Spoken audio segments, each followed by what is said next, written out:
Many well-meaning psychologists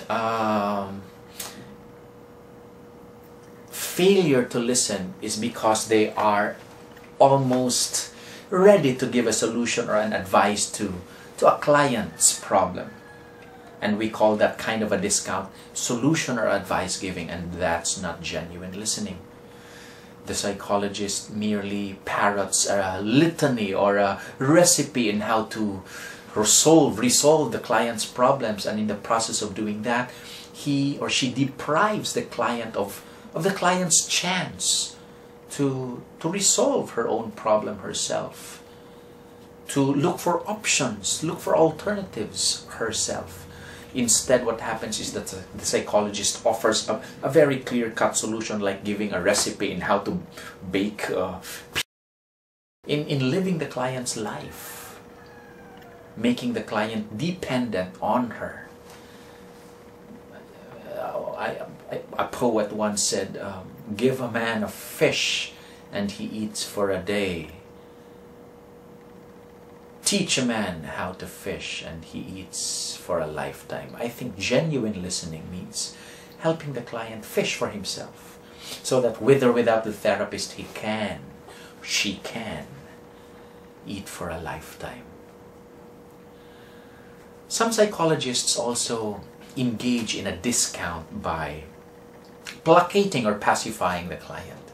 Instead of letting the client experience her pain, the psychologist's tendency is to placate or to pacify, to hush the pain, and to tell the client, it's going to be okay, it's going to be okay, don't worry. We don't know whether it's going to be okay or not.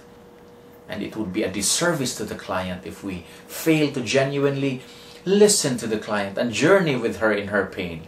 And instead what we do is to placate and to pacify, to sweep the issue under the rug, so to speak, to sweep the dust under the carpet, so to speak.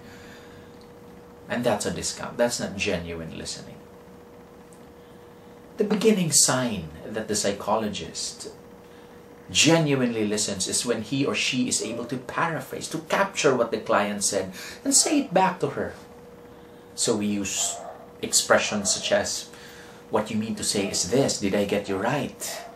So you must have been terribly hurt by what your mother did to you. You must be terribly angry at your husband. And the client could always correct you, and she could say, no, I'm not angry at my husband for philandering. I am just deeply hurt, and that's what I'm feeling right now. So the purpose of paraphrasing is for, number one, to help the psychologist get the accurate information. Number two, to assure the client that you are indeed listening to her. Listening is cathartic. Expressing is cathartic, they say. Another sign that the psychologist is now able to listen is when, after paraphrasing, he or she engages in an exploratory probing and responding to the client. Exploratory responses basically are in question forms, helping the client look at the problem from different angles. Going back to the client whose husband has been philandering, for example, the psychologist could always explore on possible avenues, and he could ask the client, have you discussed this with somebody else? What are your alternatives? What did you feel when you found out that your husband was doing this? Yeah, you have pretty much expressed how hurt you are, but you haven't told me yet what you intend to do right now. Oh, so you have a plan A and you have a plan B. What if you do plan A first? What might be the possible consequences? These are exploratory responses, and this helps the client look at the problem from different perspectives, increasing the awareness, helping the client look at the problem from different angles and different contexts.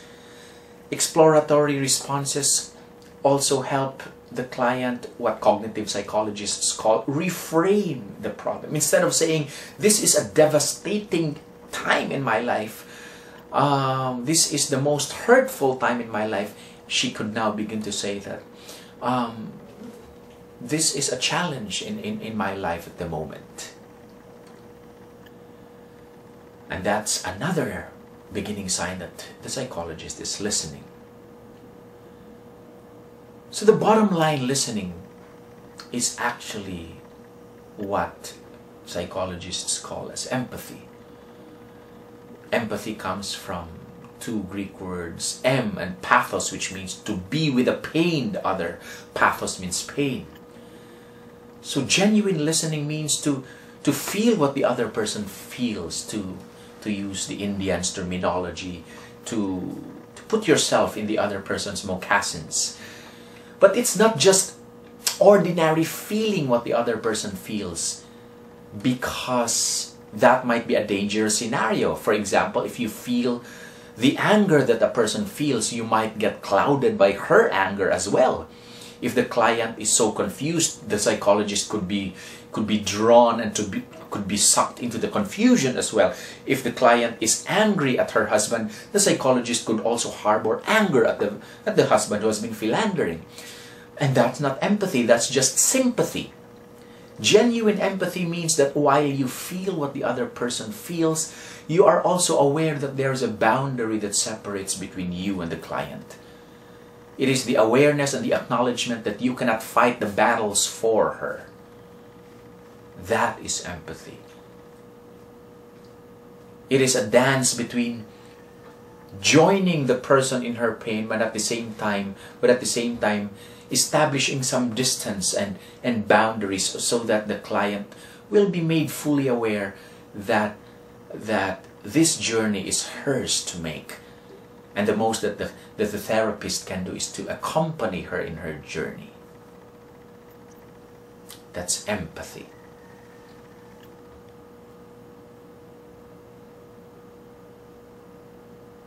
When I was in high school, I was very confused.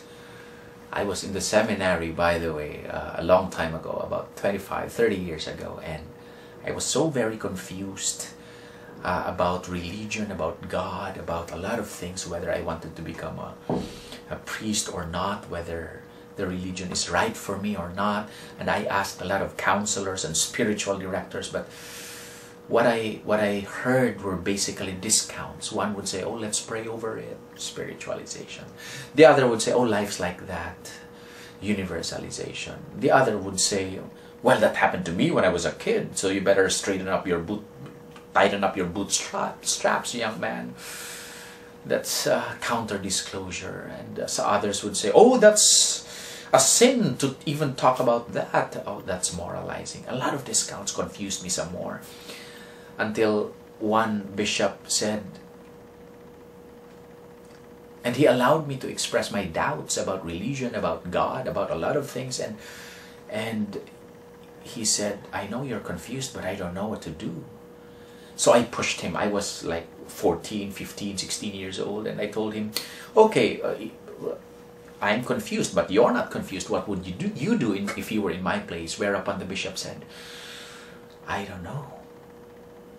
Because, as a matter of fact, I'm glad I'm not in your place. Because if I were in your place, I wouldn't know what to do myself. I think that person was the person who knew how to genuinely listen. Because looking back now, 25 years later, as a psychologist this time, you know, hindsight is always 20/20 vision. Looking back now, I can always say that at that time, when I felt so confused, and when the person says, a respected bishop says, I'm confused too, that was cathartic for me, because if it's okay for a bishop to be confused, then it must also be okay for me. I'm just an adolescent kid to be confused as well. And that's when options, alternatives became clearer and clearer. And he journeyed with me. He did not lecture on me. Of course, he gave me a few tips here and there, and that's what psychologists can also do. Give clients a certain strategy here and there, assignments here and there, homework here and there, cognitive behavioral strategies here and there, but the bottom line decision to make is the client's. And you can never do that unless there's empathy. Thank you very much.